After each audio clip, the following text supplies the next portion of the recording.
Well,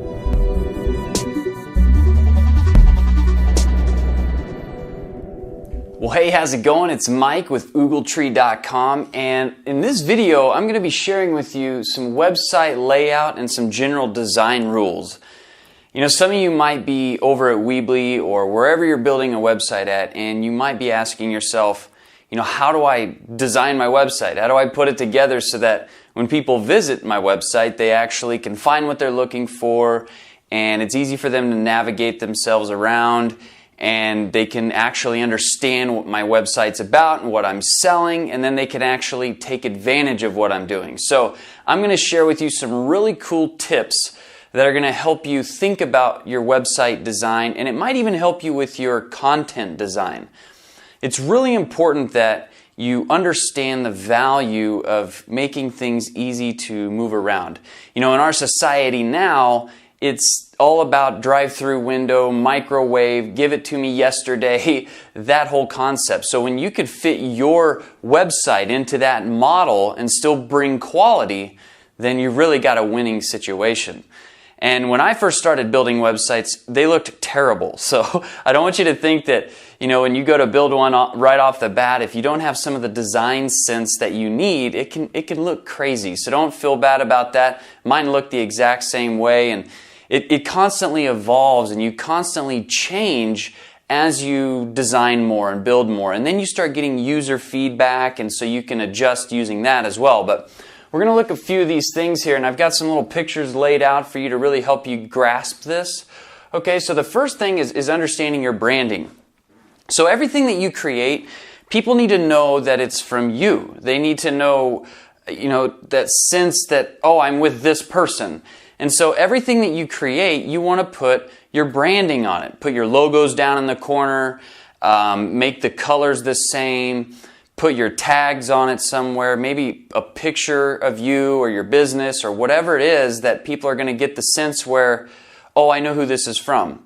You know, that language you use, that voice, that unique voice you use with your market, you want to implay that on everything that you do so that when somebody sees a picture and they share it, it puts you out there and people go, oh, that's really cool. Or, you know, when they see your piece of content out on the website, whether it's an ad or something that you created to share with people, when they get back to your website, they instantly know they're still with the same person because of the branding. And what happens is that grows on people. And it starts them, you know, developing that relationship with you, and they further want to be a part of it. They kind of become an advocate of yours. It's strange how it all gets set up, but it's something you really have to pay attention to because it's very valuable. So when you're building your website, make sure you're keeping everything on a centralized theme, that it's you. Don't, you know, each page, they don't need to feel like they're somewhere else or they're confused who they're with. So keep that in mind.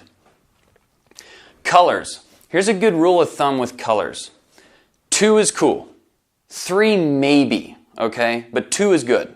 Find 2 colors that work together really well. If you need help with this, just look at a complementary color chart. If you've ever looked at a color wheel, any color that's directly opposite of the color on the top of the wheel versus the bottom, those 2 colors are complementary. But it gets complicated because you can do complementary colors that they're here, here, and here on the color wheel. Okay, it's like a triangle. Those are complementary. My favorite thing to do is just look at nature. Look out the window. Look at animals. Look at plants. Those colors always work. Okay, you don't have to do any thinking.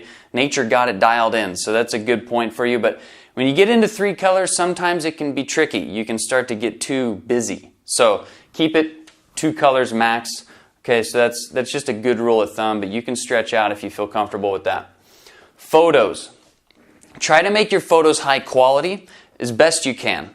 Okay, there's different photo editors down here that you can, I put down here Pixelmator for Mac users. Just type Pixelmator into the App Store. It's a great place. Pixlr.com is like an open source free software that you can just go to Pixlr.com, and they've got like an Express, and then they've got like a, you know, deeper style type version of it, and I think you can even pay. I'm not quite sure. And then GIMP is like a Photoshop. It's both for Mac or PC. And it's kind of, like I said, it's like a Photoshop. Kind of complicated to use, but if you're familiar with Photoshop or Pixelmator, you could find your way around that pretty well.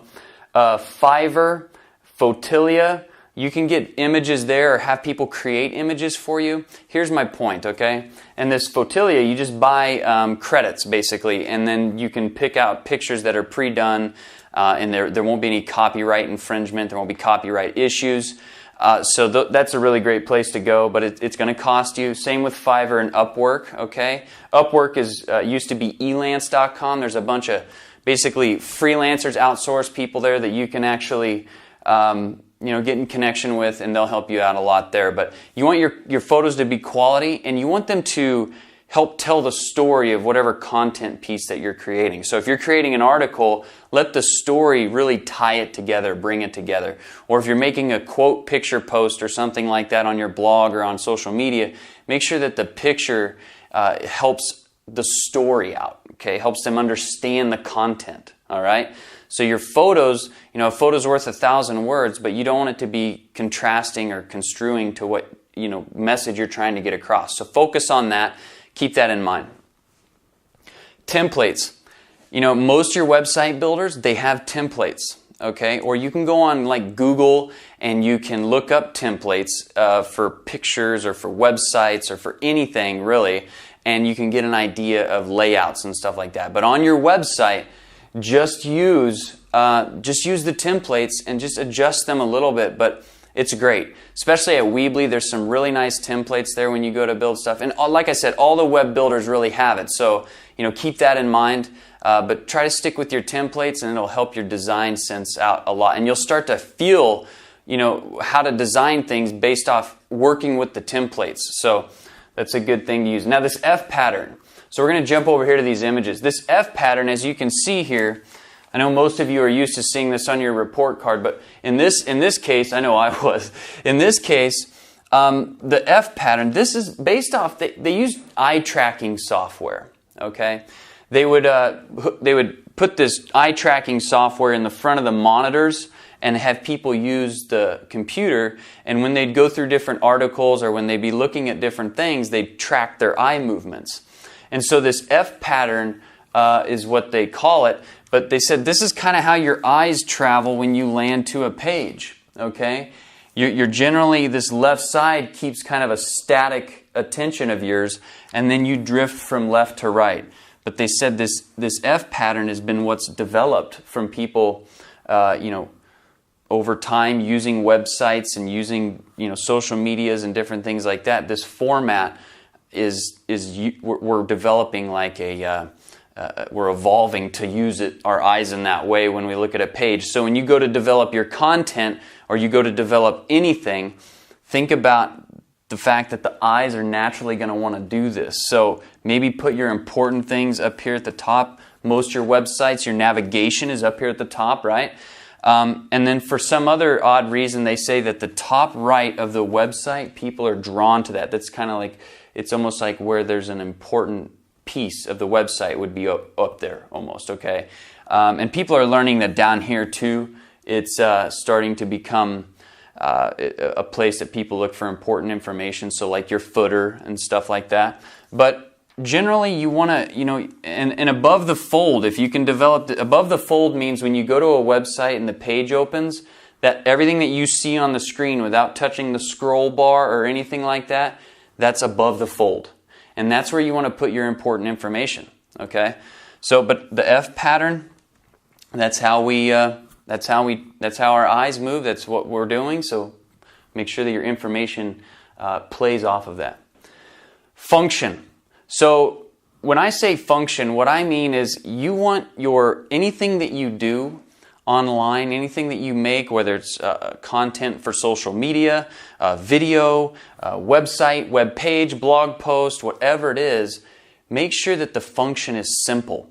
And another part that I'm talking about when I say function is don't make me work to try to figure out what's going on the page. It should be right away I get what you're talking about, or at least know the main point of the item that I'm looking at or experiencing. Okay, I get the point right away. Like when we started this video, I right off the bat, I said, hey, what's up? How's it going? Mike at Oogletree. And then I said, hey, we're going to go over this. So like right off the bat, I want you to know, because maybe you're not interested in this at all and you can switch off of it right away and not waste your time. So, and I don't want you to be confused when we start off in this order. So, think about that when you're building things, the functionality of it, the usefulness of it. All right, keep that very present. Simple, we just talked about that. Keep things simple. Okay, Albert Einstein said it takes a genius to make something simple. He took this equation that would barely fit on 6 chalkboards down to E equals mc squared. So it takes a genius to simplify things. Keeping it simple. There's a book out there about writing and creating content. I'm not sure if this is really what it's called, but the whole point of the book was omit needless words. So it's basically when you write something, when you create a picture, when you put something together, make sure you only have what it needs to operate. You only have what it needs to get the point across. You don't need any fillers. You don't need any ums or uhs or all that stuff. Ands, and just keep it very simple. Headlines. Anything that you create, it needs some type of headline. When you open a newspaper, you're drawn to headlines. When you hear something on the news, it's a headline that drags you in. Or a movie, it's the headline. So understand headlines. And if you need help with headlines or need some seed ideas for headlines, go to, I believe it's title-generator.com. So title-generator.com. If you go to that website, you can type in a keyword and you hit search and it creates over 700 different types of headlines that you can use for your content, your videos, anything. So make sure you get your headlines to where it pulls people in, it lets them know what it's about, and it sparks some type of, energy or curiosity to go further. Rules of 3. So generally you hear this, I got a squeak in my floor. But generally you want to keep things in sets of 3. And so I'm going to talk about this over here, and then I'm going to talk about kind of when you create an image or when you lay things out. And then also just items in general. So let's just look at this here. Okay, so as humans, we're used to 3 sets of 3. For some reason, we like 3. So you'll see it at my website and many others, at Oogletree. There's 3. Okay, a newspaper. When you read a newspaper, it's usually 3 columns. Okay. Articles like in the Time magazine, National Geographic, these older magazines that have been around forever and ever, columns of 3. We just like it. We're used to it. That's how we consume things. 3 is simple. There's just something about it, okay? So, and that goes really deep. If you get into philosophy and perennial philosophy and deep thinking and stuff, 3 has a crazy thing with it. But anyways, back to here.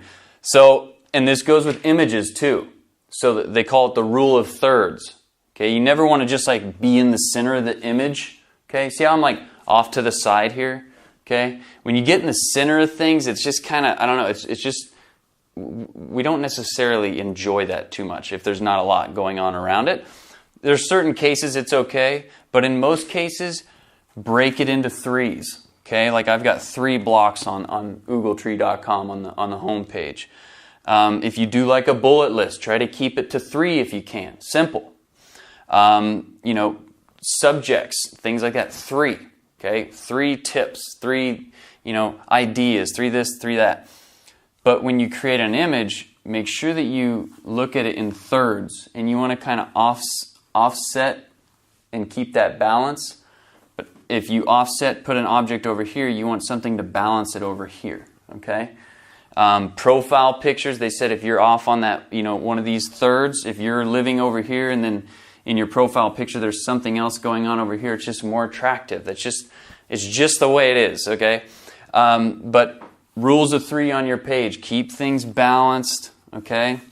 So that's the rule of 3. Might have went a little deep on that. Bolding. So right here, let's look at this example, okay? When you look at this, there's bold, bold, bold, bold, bold. There's a saying that if you bold everything, then nothing sticks out.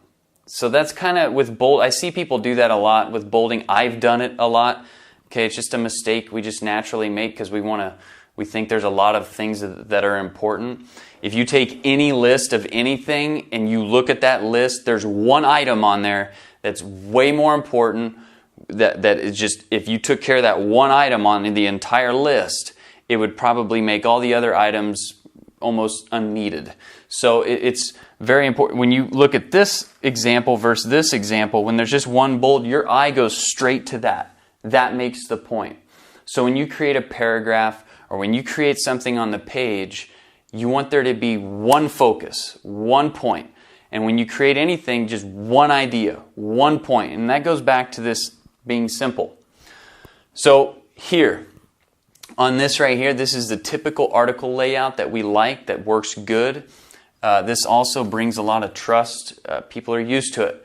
So you got a headline, and then subheadline, and then you've got one picture that ties the whole thing together, and then you've got it broken up. Okay, so it's easier to understand. Here's another one, kind of playing off the rule of threes here. All right, headline, subheadline, picture, picture, picture. So I'm getting their eyes to bounce from here to here to here.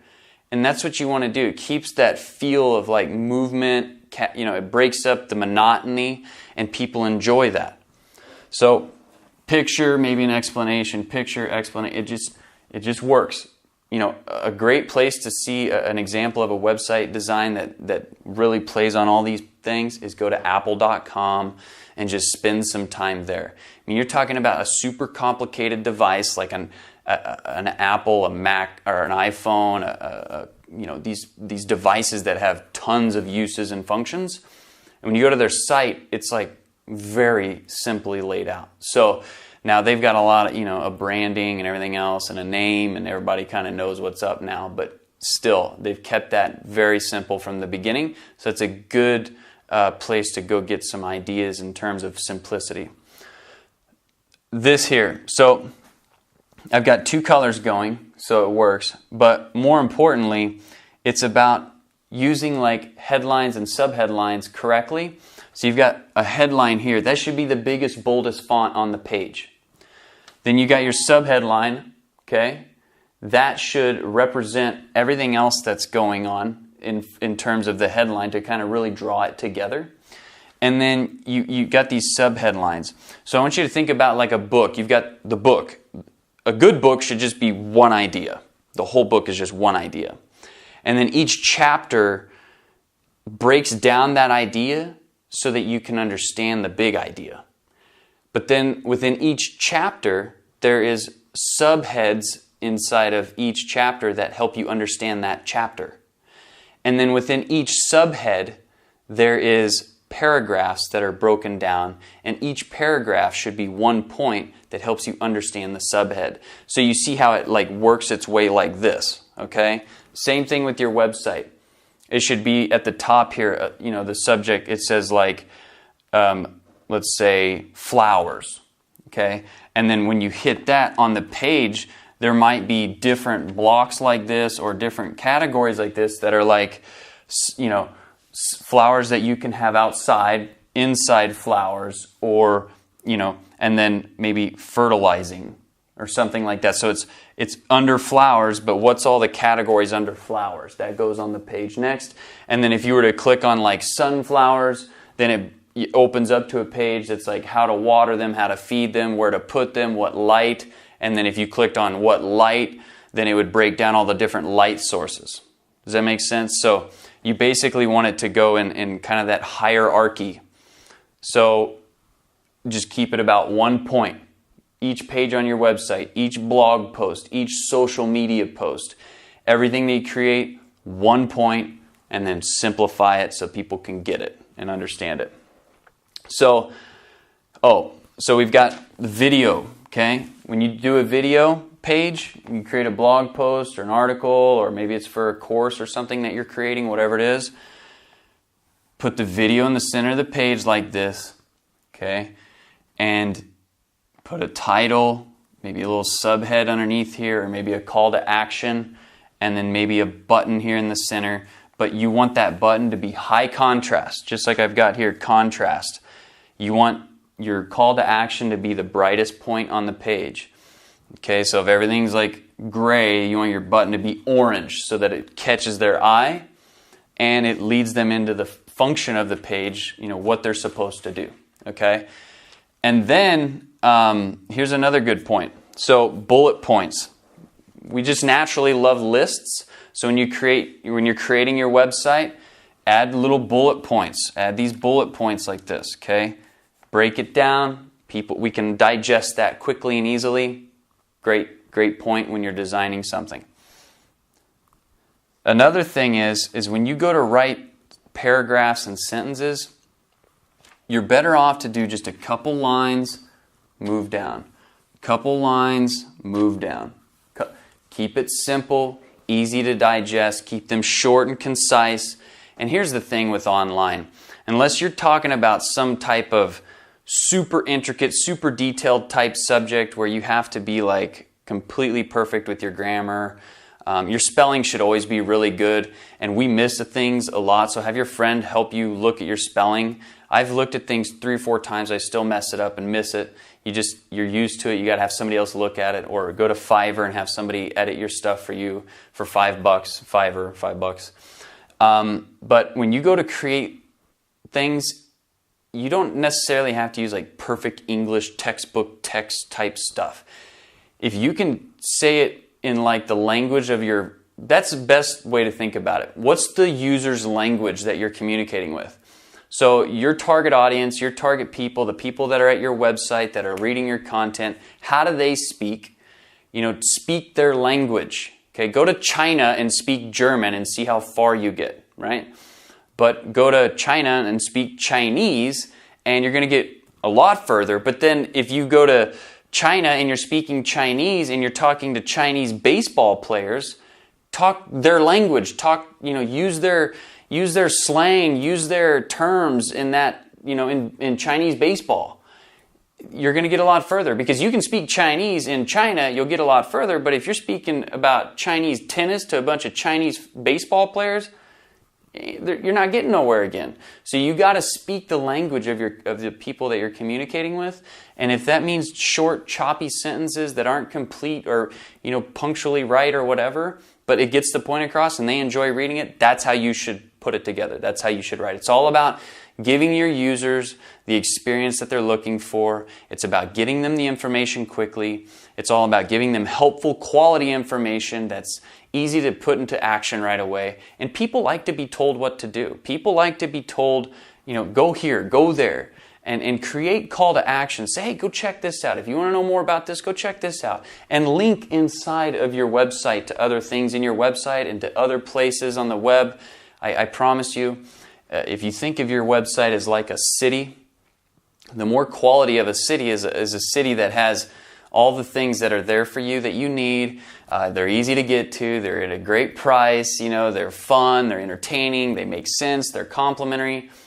But in your city, your website, your hub, if a cool city, I can get to any other city from my city. So when you're linking out to other information that's relative to what you're about at your website or your city or your hub, it just makes it all more connective, all better. The people you're linking to, they're going to see you're driving traffic their way, so they're going to send traffic your way. It's that whole give, and they'll naturally, when you go to ask or when you go to sell something, if you've given them so much value, you've made things so nice for them, they're ready to buy. So hopefully this information helped you. If it did, go ahead and share it with somebody that you might know that could benefit from this information. If you're watching this anywhere else other than at my website, oogletree.com, at the blog, then head over there, leave a comment, check out what's going on.